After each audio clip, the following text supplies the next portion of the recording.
സുഹൃത്തുക്കളെ, നിങ്ങൾക്കറിയാം, സാമ്രാജ്യമോഹിയായ ചൈന അതിന് തൊട്ടടുത്തുള്ള എല്ലാ രാജ്യങ്ങളെയും തങ്ങളുടെ വരുതിയിലാക്കാൻ കിണഞ്ഞു പരിശ്രമിക്കുന്ന കാര്യം.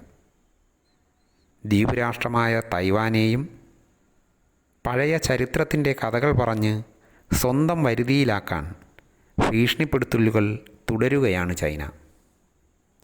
ആ സംഘർഷം രൂക്ഷമായി കൊണ്ടിരിക്കുന്നതിനിടയിലാണ് ഇപ്പോൾ ചൈന തൈവാനെതിരെ പരസ്യ പോർവിളിയുമായി രംഗത്ത് വന്നിരിക്കുന്നത്.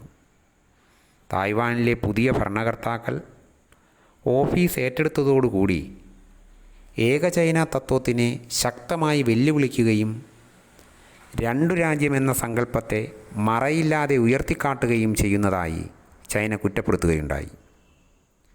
സ്വാതന്ത്ര്യം നേടാനായി സൈന്യത്തെ ഉപയോഗിക്കാൻ ശ്രമിക്കുന്നതായും കൂടാതെ സ്വാതന്ത്ര്യം നേടുക എന്ന ഉദ്ദേശത്തോടെ വിദേശ രാജ്യങ്ങളെ കൂട്ടുപിടിക്കുന്നതായും വ്യക്തമാക്കിയ ചൈന തങ്ങളുടെ സ്വദേശികളായ പൗരന്മാരെ ഇത് സമ്മർദ്ദത്തിലാക്കുന്നതായും അറിയിക്കുകയുണ്ടായി. ഇതിനെ തുടർന്ന് തൈവാൻ ദ്വീപിന് ചുറ്റുമായി സൈനികാഭ്യാസം ശക്തമാക്കിയിരിക്കുകയാണ് ചൈന.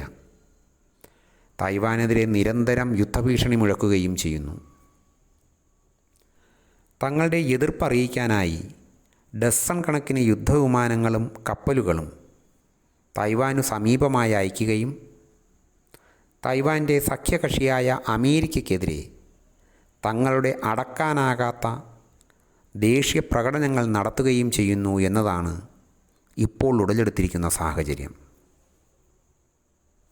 തൈവാൻ സ്വാതന്ത്ര്യത്തിനു വേണ്ടി പ്രവർത്തിക്കുന്നവർക്ക് ഭീകര അന്ത്യമായിരിക്കുമെന്ന് ചൈന ഭീഷണി മുഴക്കി. ഇത് പ്രധാനമായും അമേരിക്കയെ ഉദ്ദേശിച്ചാണെന്ന് വ്യക്തം. തായ്വാനെതിരെ യുദ്ധമുണ്ടാകുമെന്ന് മുന്നറിയിപ്പ് മുഴക്കിയ ചൈന തായ്വാൻ്റെ ശ്രമങ്ങൾക്കെതിരെ വേണ്ടത് ചെയ്യുമെന്നും തായ്വാൻ ചൈനയിൽ തിരികെ ലയിക്കും വരെ അത്തരം നടപടികൾ തുടരുക തന്നെ ചെയ്യുമെന്നും താക്കീത് നൽകുകയും ചെയ്തു. ഈ മുന്നറിയിപ്പ് നൽകിയത് ചൈനീസ് സേന തായ്വാന് ചുറ്റും സൈനികാഭ്യാസം നടത്തുന്നതിനിടെയാണ് എന്നതുകൂടി ശ്രദ്ധേയമാണ്.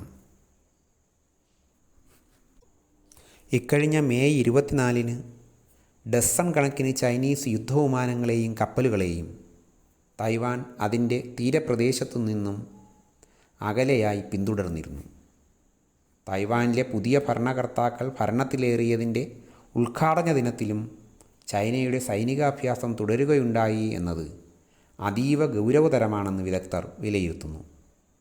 ഏറ്റവും ശ്രദ്ധേയമായ കാര്യം തൈവാൻ്റെ സ്വാതന്ത്ര്യമെന്നത് ഒരു ദുരന്താവസാനമായിരിക്കുമെന്ന് ചൈനയുടെ വിദേശകാര്യമന്ത്രി ആവർത്തിച്ച് മുന്നറിയിപ്പ് നൽകി ഭീഷണിപ്പെടുത്തുകയുണ്ടായി എന്നതാണ്.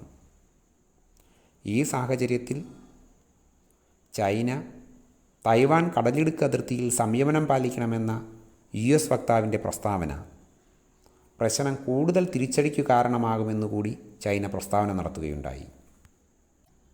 എന്നാൽ അമേരിക്ക തൈവാനുമായി നിരന്തര സമ്പർക്കവും സഹകരണവും നടത്തുകയും സഹായ സഹകരണങ്ങൾ പ്രഖ്യാപിക്കുകയും ചെയ്യുന്നുണ്ട്. ഇന്ത്യയും തൈവാനോട് ഒരു സൗഹാർദ്ദ അന്തരീക്ഷം നിലനിർത്തുകയും സാഹചര്യം സസൂക്ഷ്മം നിരീക്ഷിക്കുകയും ചെയ്തു വരുന്നു. അതിനിടയിൽ ചൈന തൈവാനെതിരെ മോക്ക് മിസൈൽ ആക്രമണങ്ങളും നടത്തി തുടങ്ങിയിട്ടുണ്ട്. ഈ സാഹചര്യത്തിൽ അമേരിക്കൻ നിയമകാര്യ വക്താക്കളുടെ ഒരു സംഘം തൈവാൻ സന്ദർശിക്കുകയുണ്ടായി. ചൈന തൈവാനെ വളഞ്ഞിരിക്കുന്ന ഈ വേളയിലാണ് ഈ സന്ദർശനമെന്നത് പ്രശ്നത്തിൻ്റെ ഗൗരവം വർദ്ധിപ്പിക്കുന്നു. ഇതിനിടെ ലോകത്തെ ഞെട്ടിച്ചുകൊണ്ട് അമേരിക്കയുടെ ആർമി ചൈനയുടെ തീരത്തു നിന്നും വെറും 6 മൈൽ അകലെ വരെ എത്തി എന്നുള്ളതാണ് വസ്തുത. ഈ വാർത്ത കിട്ടിയതോടെ ചൈന അതീവ ജാഗ്രതയിലാണ്.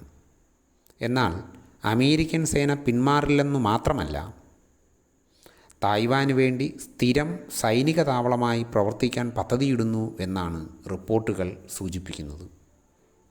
ഇതോടുകൂടി ചൈന തൈവാൻ സംഘർഷം വൻ ശക്തികളായ അമേരിക്കയും ചൈനയും തമ്മിലുള്ള സംഘർഷത്തിലേക്ക് വഴുതി മാറുന്നു എന്ന ഏറ്റവും ശ്രദ്ധേയമായ കാര്യമായി ഗതി മാറിപ്പോകുന്നുണ്ട് എന്നുള്ളത് ലോകം സശ്രദ്ധം വീക്ഷിക്കുന്നു.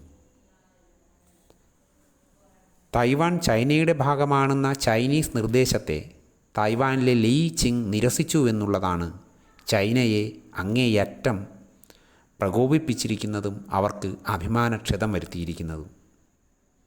അതേസമയം ചൈനയ്ക്കെതിരെയുള്ള ഈ തായ്വാൻ്റെ വിട്ടുപോകൽ പ്രവൃത്തികൾക്കുള്ള തിരിച്ചടിയാണ് ചൈനയുടെ ഈ സൈനിക അഭ്യാസ ശിക്ഷകളെന്ന് ചൈനീസ് മാധ്യമങ്ങൾ റിപ്പോർട്ട് ചെയ്യുകയുണ്ടായി. ശരിക്കും തായ്വാൻ എന്ന ദ്വീപിനെ പിടിച്ചെടുക്കാനുള്ള തങ്ങളുടെ സൈന്യത്തിൻ്റെ ശേഷി പരിശോധിക്കുവാനുള്ള ഉപായമാണ് ഈ സൈനിക അഭ്യാസങ്ങൾ എന്നുള്ളതാണ് ചൈനയുടെ കാഴ്ചപ്പാട്. ചൈന തായ്വാനെ കാണുന്നത് തങ്ങളിൽ നിന്നും അകന്നുപോയ, എന്നാൽ ക്രമേണ ബീജിങ്ങിൻ്റെ നിയന്ത്രണത്തിലാകുവാൻ പോകുന്ന ഒരു സ്റ്റേറ്റായിട്ടാണ്. ചൈനയ്ക്ക് അതിന് കഴിയുമോ, അതോ തായ്വാൻ തങ്ങളുടെ ഇച്ഛാശക്തിയിൽ അവർ സ്വതന്ത്രരായി ചൈനയ്ക്ക് മുറിവേൽക്കുമോ എന്നുള്ളത് കാത്തിരുന്ന് കാണേണ്ട കാര്യം തന്നെയാണ്. നമസ്തേ.